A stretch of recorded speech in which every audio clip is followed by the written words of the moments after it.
ladies and gentlemen, Dick Cavett.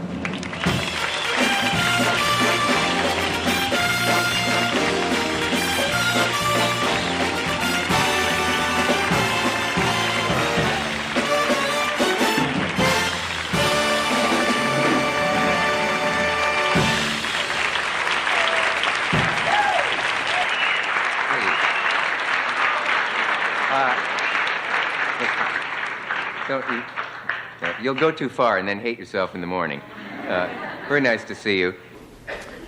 My guest flew all the way from Tahiti to be here tonight, which sets some kind of record, I think.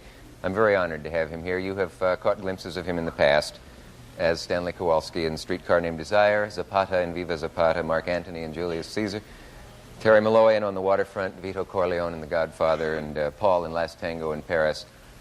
He despises superlatives. He's often been called the best actor in America or in the world, but I want to downplay that tonight because I want him to be happy. Will you welcome, please, Mr. Marlon Brando.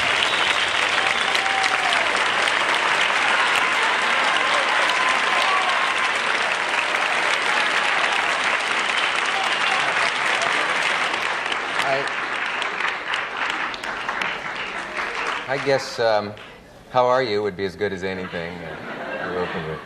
I'm kind of weary. Are you wiped out from the jet trip? Yeah, I am. Yeah. I appreciate the amount of miles you have been covering to get here, and you were delayed, and it was a ghastly story, but it's nice of you to come and put up with it all. I'm so self-conscious. I don't know what to do, because we spoke on the phone for over 6 hours, and a lot of it was about what neither of us can stand about this kind of program. To the point where now I don't know how to avoid all that stuff. Will you help me as we move along? Well, I think that I had a special treat because you allowed me to come into your life, and Dick described his background as a young boy in Nebraska, which I think would be worth telling for about 20 minutes. You mind if I go into all that? I'd love it. I've suddenly forgotten it all. Yeah. Anyway, I'll tell you what happened. We talked on the phone, and at one point in the conversation, you reeled off about 7 or 8 things that you had observed about me watching the show, about how I sometimes don't like people and pretend that I do, and vice versa, and about a dozen more. And they were so uncanny and on the nose that I decided I could never work again. And now I feel it. Would you like a glass of water? Let me ask you an obligatory question. If you had the Academy Awards night to do over again, would you do any of that differently? Well,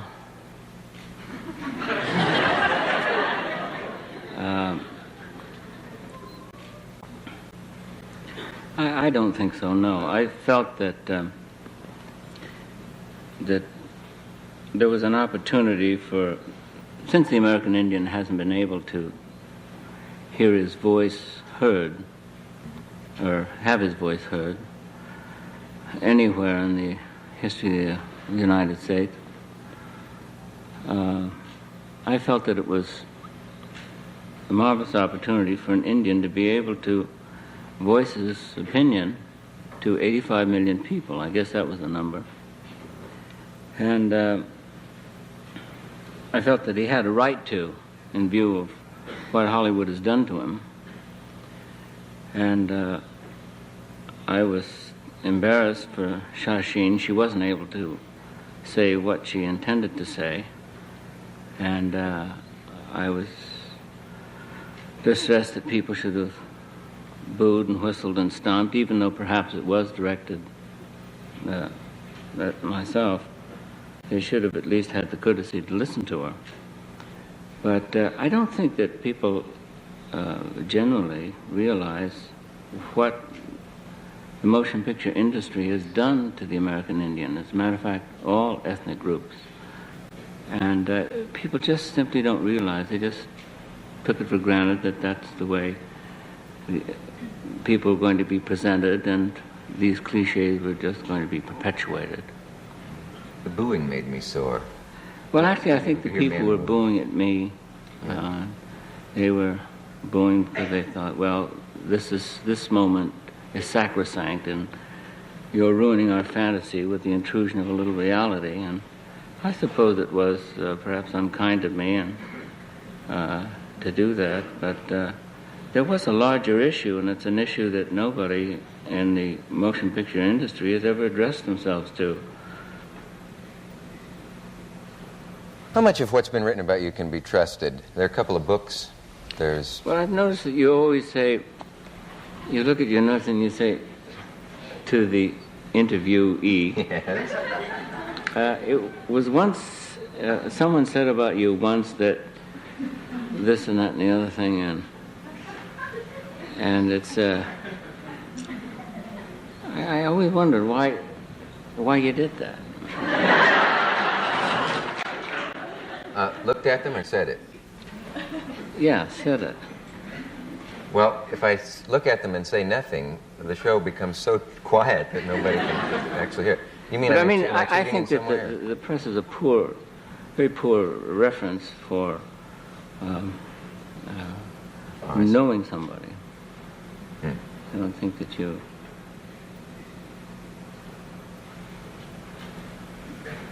I don't know what to say about that. Yeah.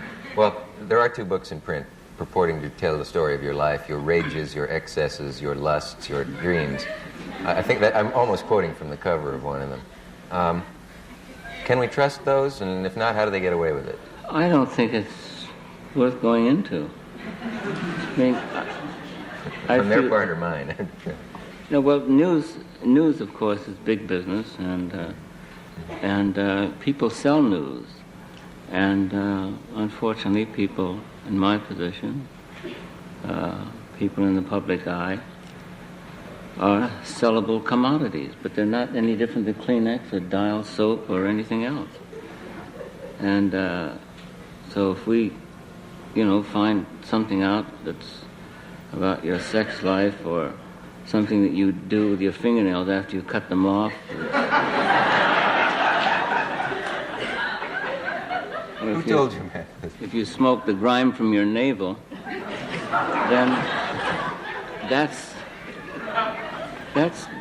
big news. That's important. He's Dick Cavett. Smokes the grime from his navel and he saves his fingernail parings. I'd rather you hadn't mentioned that about me. I revealed that to you in private, and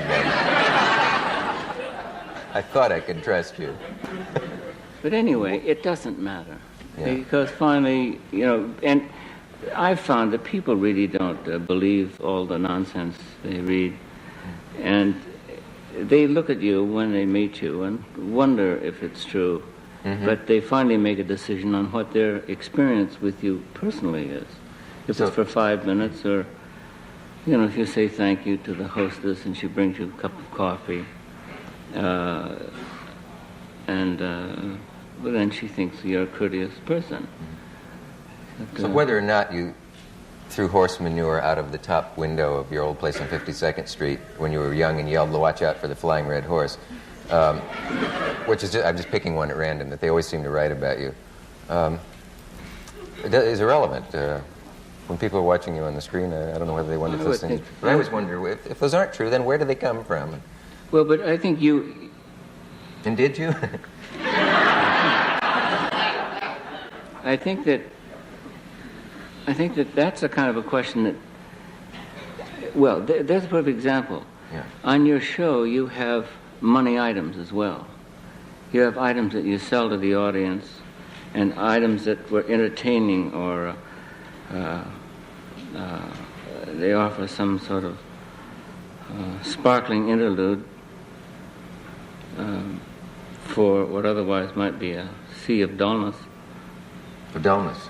I wanted to digress just for a second there. I have a great deal of sympathy for the fact that you try to put on shows that deal with serious issues. And there's a terrible conflict that you must have trying to make the show entertaining. And you have to do that in order to keep that segment of the audience who's not particularly interested in the issues. tuned into the station. And I think you do a yeoman's job. There's nobody else on television that does what you do.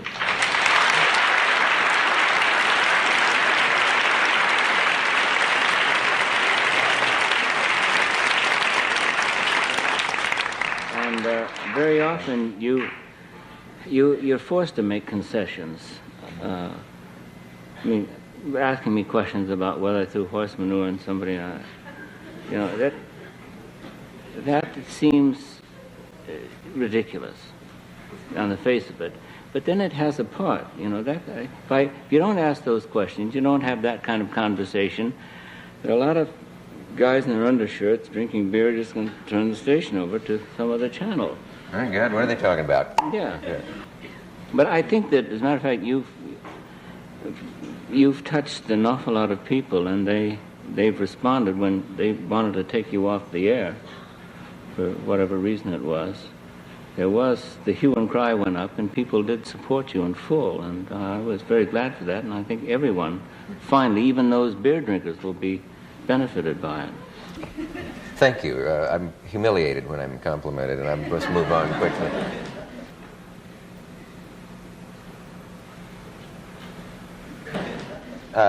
Did you dream that Last Tango would be such a bombshell in every way, that it would explode all over the place in the way that it did, or did you think it would just be accepted as another movie? Well, I haven't seen the movie, and I really don't think that I can...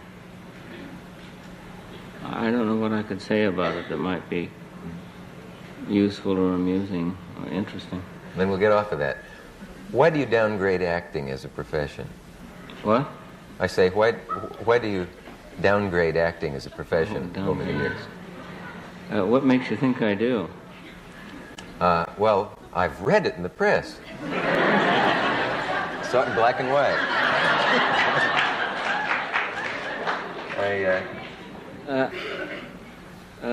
You know what I mean, though you've said over the years it's not a fit profession for a man. In an effort to help your ratings, Don't worry about it. I'll maybe say something. I think that we couldn't survive a second if we weren't able to act. That acting is a survival mechanism, and it's a social unguent, and it's a lubricant. People lie constantly, every day, by not saying something that they think, or saying something that they don't think, or showing something that they don't feel, or trying to give the appearance of feeling something that they don't actually. I said that, didn't I? Yeah, but that's not acting. That is acting. That is no, it isn't. Yes, it is. But you know what I mean. When you're what you do on the screen, when you're nervous, when you're frightened and nervous in this chair, you're distressed or uncomfortable, or you're very angry. Yeah. And you know that is not what is necessary to what cannot be shown here. You control your face. You're a highly controlled person. And really?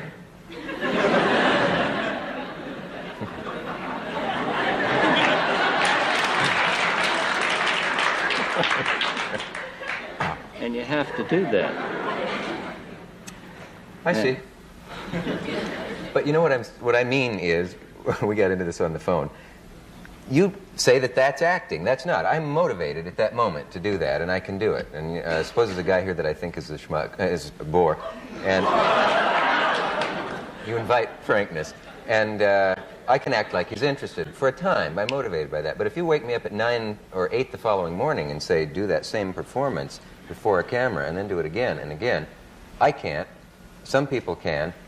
Some people do it wonderfully, and you seem to do it better than almost anybody. And so there've got to be gradations of acting.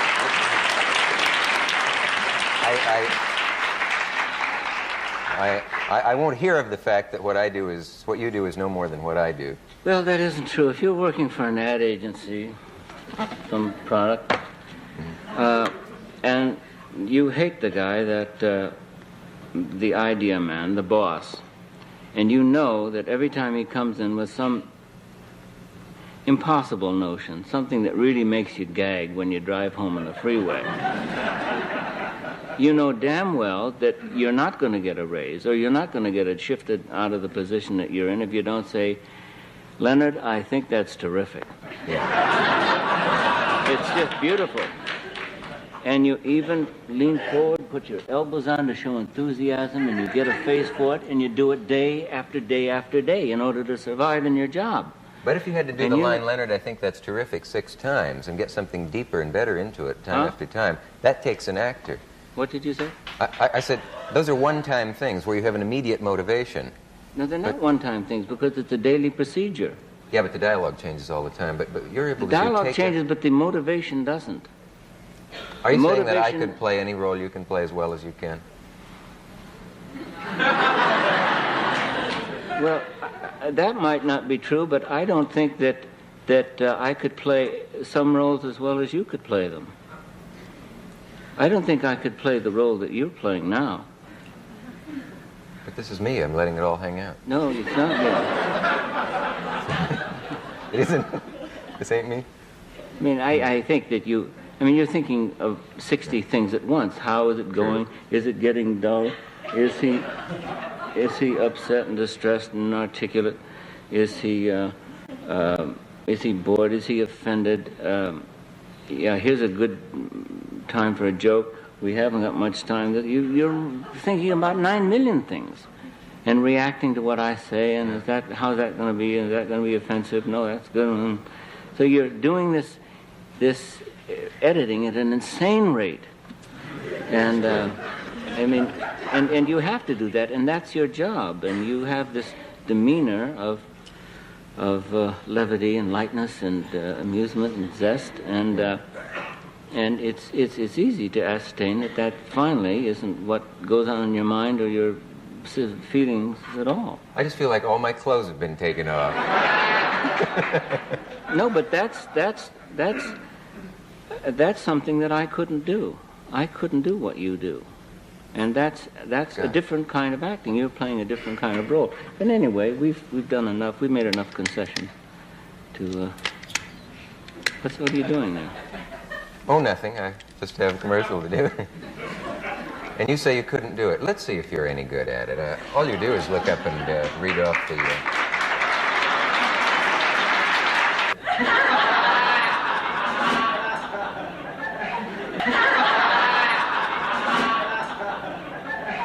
No, I won't do it.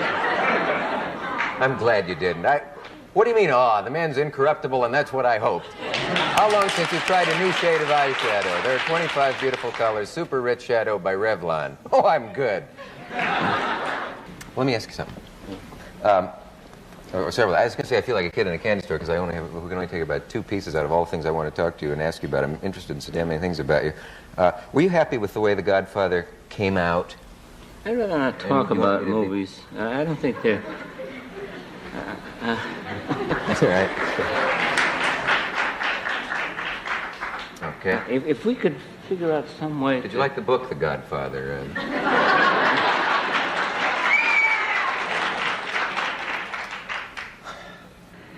We have so little time to talk about Indians, and there's so much to say about them, that I think to talk about movies and stuff like that